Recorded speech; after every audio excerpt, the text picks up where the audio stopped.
Hi, everybody. Welcome back to Above the Haze. Eric Postow here. With me today, Bryan McLaren's second visit to Above the Haze, Zone Property CEO. Zone Properties is a sustainable real estate development company operating nationwide, supporting the cannabis industry, helping the cannabis industry grow in sustainable ways. Thanks for coming on, Bryan. How's it going?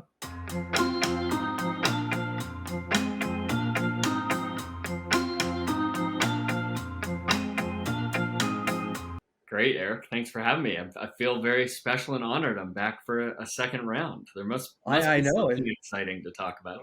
Well, there's always something exciting. I mean, it's been almost 2 years since you came on, and the landscape is shifting quite a bit since then. We've seen a lot of turmoil in the cannabis space, broadly speaking, but we've also seen a lot of opportunity and new growth, emerging markets, and international marketplace that's opening up. What is the state of cannabis real estate right now? What's going on out there? Yeah, that is the question, and I think the genesis of this second discussion. I mean, you and I have kept in touch lots throughout the years since we met years ago, but I think the other day there on email or LinkedIn, I was like, man, stuff has changed so drastically. We got to get on and talk about this again. So, yeah, appreciate the time and your audience here for maybe just a real quick update for anyone in the audience, Eric, who doesn't know who we are. So again, Bryan McLaren with Zoned Properties.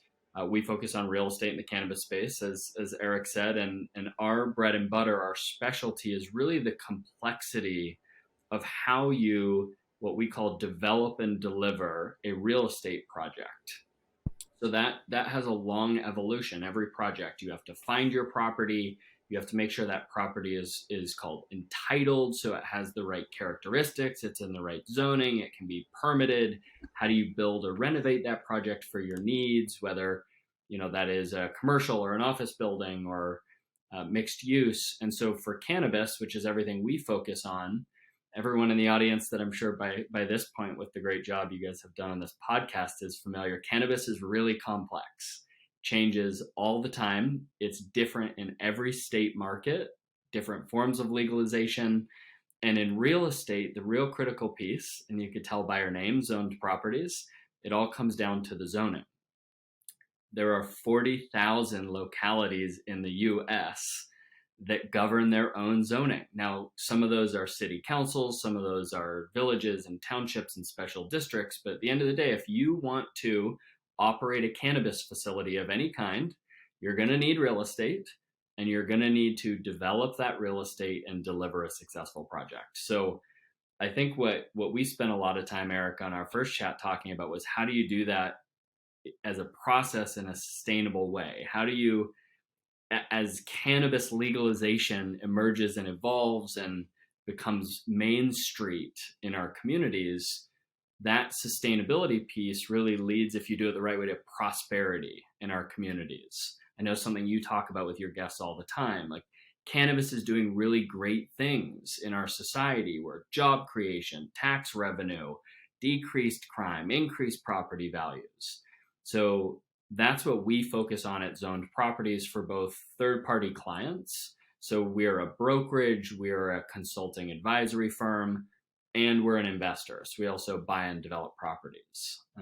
And I think to sum this intro up, set the stage for the discussion and for the audience, what's been the biggest change over the past few years is the frequency of the turbulence. So what I mean by that is, 10 years ago when we got started at this with Zoned Properties, when we first started looking at real estate and cannabis, it was much slower emergence. It was every state, well, still every state's a big victory, but every state was a big victory. It took years between them. Now we're seeing legislative legalization in states, sometimes almost unexpectedly. We have 38 states now with Kentucky full legalization programs. I think maybe even did one more just shift from maybe medical. So you have lost count. The frequency. Minnesota seems to be coming online soon. Right. Yeah, that's right. And this is your realm, Eric. But so that impacts us and everyone in the industry from the real estate perspective, because that code, that regulation, that legislation trickles down. So a state legalizes, And then all these localities, the townships, the villages, the cities, they then have to create zoning codes to decide where these cannabis uses can go. And so it's really now what we say hyper local. If you're in New Hmm. Jersey or if you're in California, one side of the street may be in a jurisdiction that is opted in, allows a cannabis dispensary, for example. The other side of the street might not. And so for community members, we're just driving around, looking for cannabis retail to buy product or prescribe medicine. But from the real estate development side, that complexity is always changing. And it's in some ways the acceptance in Main Street, you would think that makes it easier. But in reality, it makes it harder because more people are involved in the discussion, which means more debate, more opinions, and more variability of how you regulate this industry. It sounds like from that description that we're thinking you're envisioning this retail side, and over the last couple of years, what we've really seen is a shift in the mega facilities for cultivation, the $40 million facilities, Right. um, with some people looking and forecasting federal legalization is going to kill the mega $1 million cultivation facility because you could do it cheaper in Oklahoma. Right. That's a huge game change. I mean, and again, for the audience, from the real estate and facility perspective, we've got three main asset categories. We have the agricultural grow sites, the cultivation, and those can be industrial also. We have the processing and distribution sites. I kind of usually lump those together. So that's, you're doing packaging, you're taking product and transforming it into a branded or white labeled product that's going to go through the logistics supply chain and ultimately end up at the third asset class, which is retail. So consumer facing, that's your business to consumer, your B2C side. And I think you're right, Eric. I mean, when we got started at this in 2013, 2014, all we were focused on was cultivation. That was clearly as legalization was taking place. That's where the plants were. That's where the product came from. That was the big need. How do you start to build the supply chain?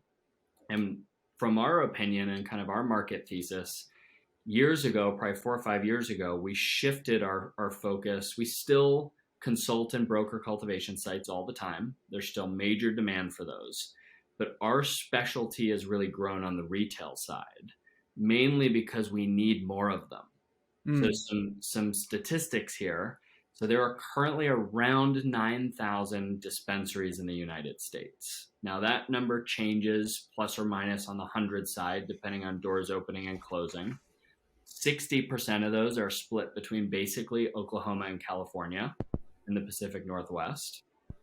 And from many estimates, there should be probably another 5,000 retail doors coming online potentially over the next few years. So there's what our company is trying to do is provide the expertise and the services to help grow this whole industry. We do that through creating solutions for our clients within the real estate sector. Again, how do you find pieces of property? How do you successfully broker a lease transaction or a purchase transaction and then get that project approved for cannabis and then develop it and get it operating? And there's lots of people working on cultivation, but I think you're right. The legalization trajectory will likely commoditize cannabis in many ways. And the moment interstate transport, for anyone in the audience that doesn't know, you currently cannot transport any cannabis products across state lines. So each state market, we're living in a case study vacuum, which is pretty interesting on its own. But if and when that does occur, that interstate transport takes place, we're now just talking about a very high demand commodity industry. And Hmm. you could probably compare that to any number of other industries, but that's going to have a major impact on real estate because those very expensive, very custom cultivation sites, they need to prepare for competitors coming onto the market. And so when you're thinking about the marketplace as it is, and you're advising, and someone wants to build, really powerful, beautiful cultivation facility in an emerging state, what are some of the other things that you're helping them think through so that they can be sustainable as a business model, Yeah. um, especially when, you know, vertical integration may not be um, available to every would-be cultivator. Yeah, right.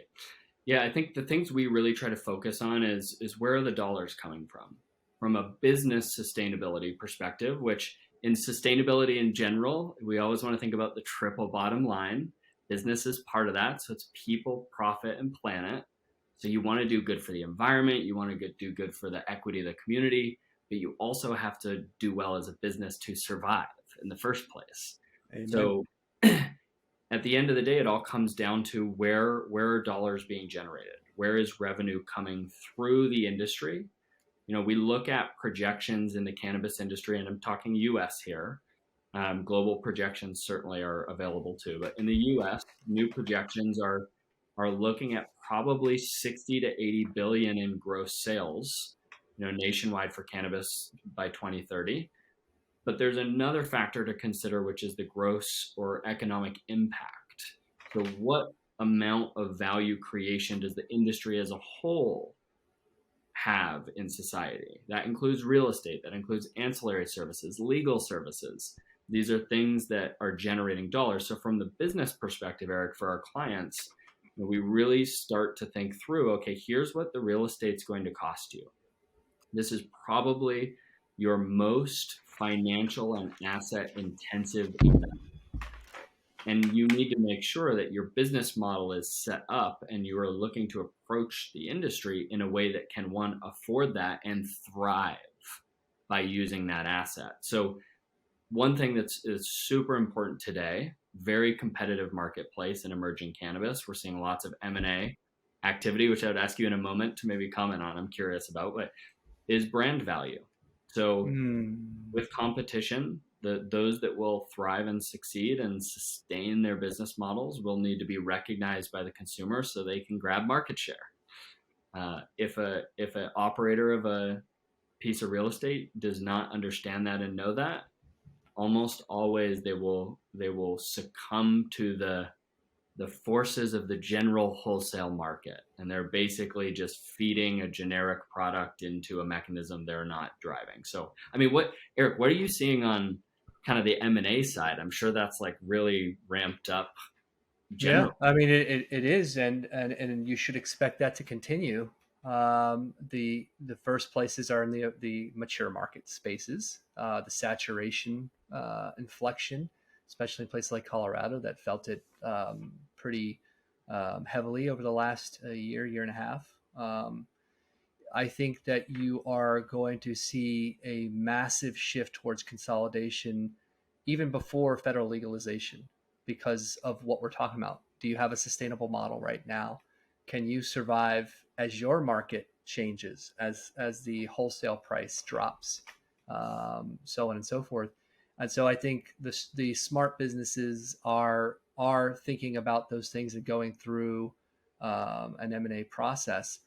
But to your other point, brand recognition is the name of the game in almost every consumer product industry.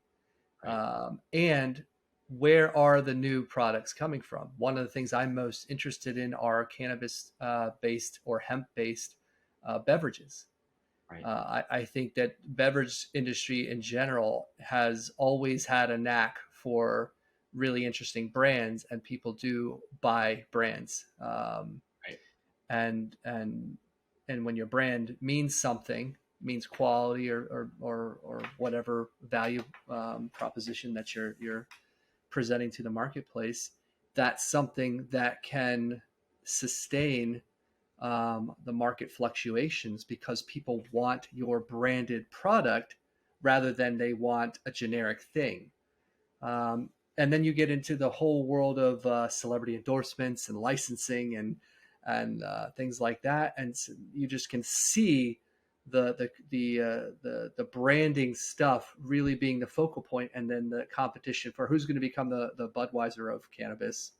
Right. And then what does the craft scene look like? And I think that we are going to have two different market types. We're going to have a craft cultivar special, where it's all about the genetics and the terpene profiles and the specialty, this, that, or a third, and who the cultivator is, and the story and the background. And then you're going to have your you know um, Budweiser that's in every state, and it might be a brand that at one point was that really interesting uh, um, you know story, but now it's more about this has volume sales, Yeah. and they've expanded that way. And I think that people that are entering the space or people that are in the space have to be thinking about how are we developing our brand so that it can stand out, and how are we predicting where the market is going to turn 3 years, 5 years, 7 years, 10 years. Right.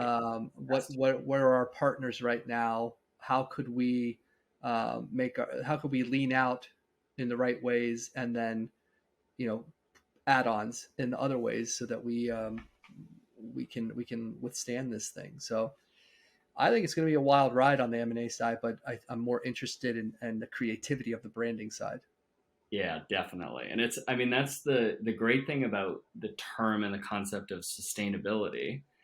I mean, I think a lot of people just immediately associate that to environmentalism and, water resource conservation, which is important, of course, but the real core concept of sustainability and sustainable development is what you were just talking about. It's thinking about long term.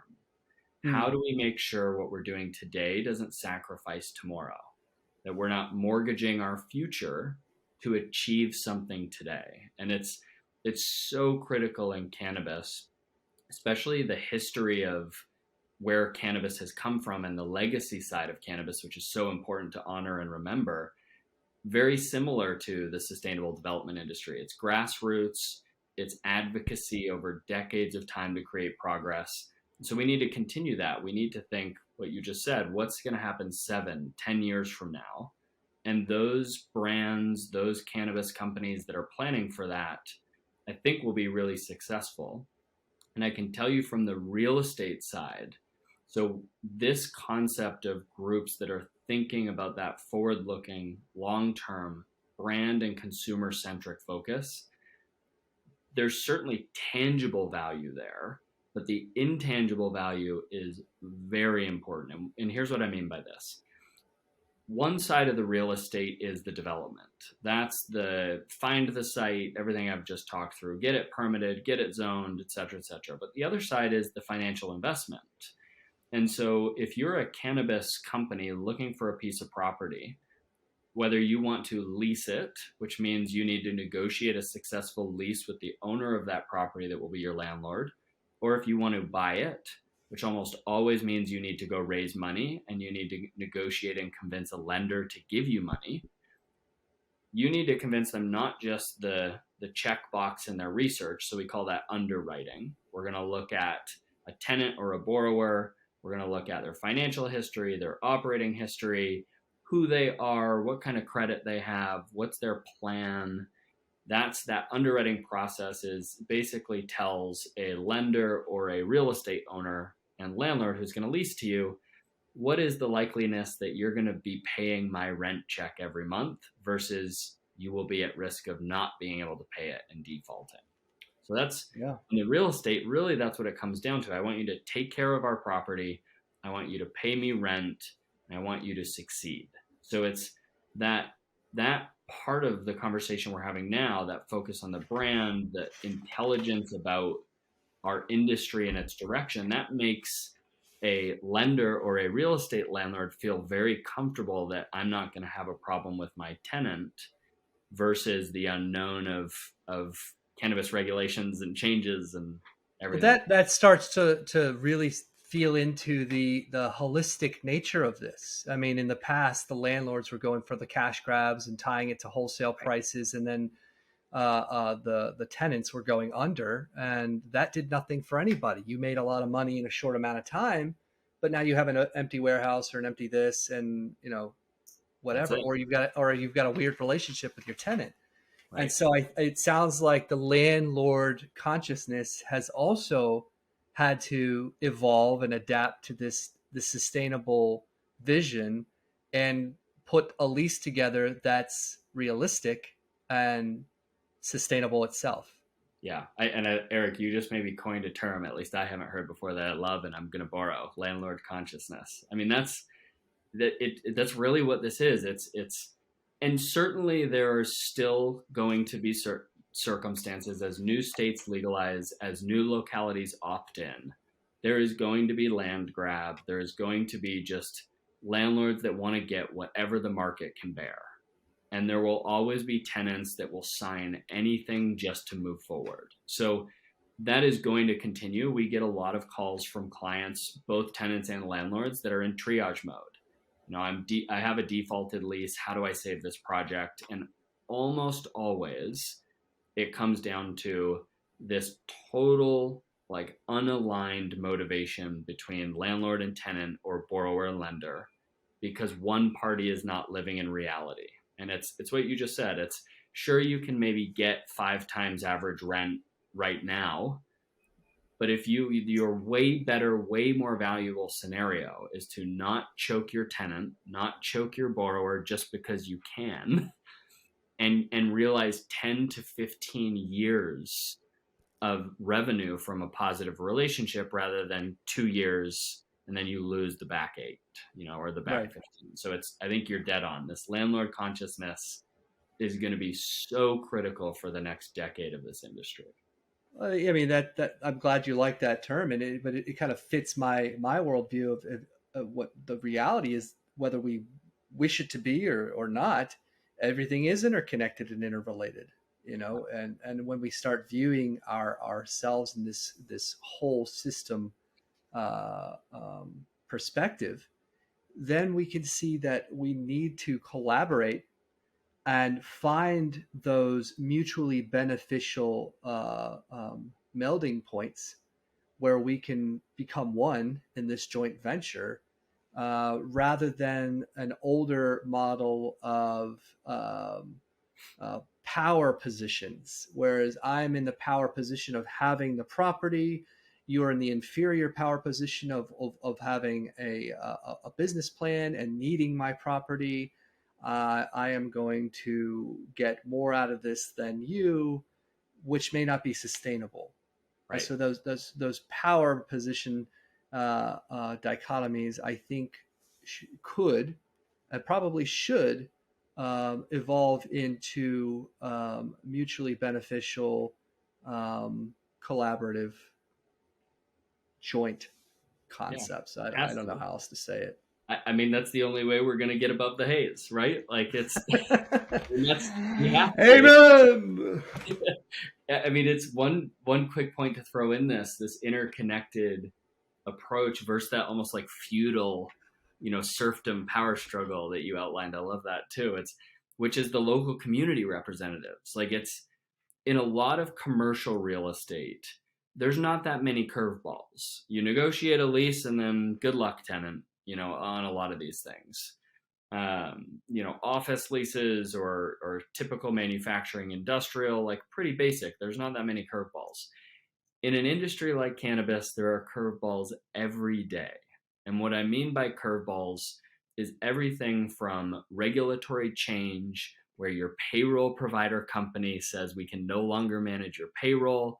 Obviously, banking challenges affect cannabis significantly and are big concepts today. But in real estate, one of the most critical pieces of this process is the approval at the local community.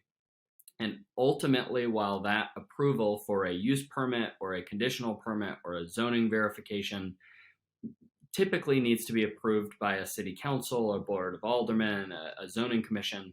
But before it ever gets there, there is one gatekeeper, and that is almost always the planning director or planning officer that is sitting behind a desk by themselves in a city building. And it is so important, one, just generally to treat people with kindness. But in this industry, those are the types of curveballs that, as a landlord, from a landlord tenant sustainability and balanced relationship perspective, in every cannabis project, there will come a day unexpected where you need to go get something from the local community, whether it's a renewal on an approval, a change in a stipulation to your use permit. These are things that if you don't get them, your entire cannabis capability could go away. And so when this comes up, it is sometimes unpredictable whether it's only the responsibility of the tenant, only the responsibility of the landlord, but almost always you need something from both. And it's you need to Synergy. have to, because if you don't have that relationship where you can call your landlord, call your tenant, you both could lose. And sometimes it's as simple as the city needs you to fill out this one form and it needs to be signed by the landlord and tenant acknowledging something. Right, right. But yeah, the synergy is so critical in the real estate side. Bryan, I've really enjoyed this conversation. I want to lead us to wrapping up, but I want to end by posing to you, if you could summarize where we are and where we're heading with one word, what's the word for cannabis that you'd come up with? Chasm. Chasm. So, here I'm pulling this from a great book called Crossing the Chasm, one of my favorites, which essentially the summary of this is that all industries go through phases: innovator, early adopter, early majority. How do new things that are emerging get integrated into society? And there are many industries and products and services that have tried and failed. And so what the author outlines in this theory is that when you move from that innovation from early adopter to early majority, you have to cross this chasm, this canyon.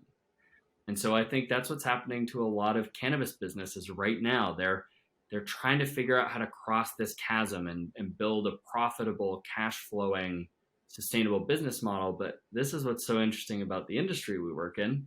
The industry as a whole is also going through this process. We are, it's great. We're at state 38 and Minnesota coming, and we'll probably be at 50, close to in the next few years. But, that's still probably a decade away from truly getting from early majority to full adoption. And it's tough. We can't get complacent. We got to treat each other with kindness. We have to treat ourselves with kindness, with patience, persistence. But this chasm, it's daunting. And it's the ones that get through it will be extremely strong. Gotcha. So we're crossing through this chasm together. Yep. In a process of integration. And we should probably treat each other with some compassion because it's a challenging place to be. That's it, my man. Bryan McLaren, Zone Properties. Thank you so much for coming on. Everybody, tune in next time. Above the Haze. I'm Eric Fostow. Thanks, Eric.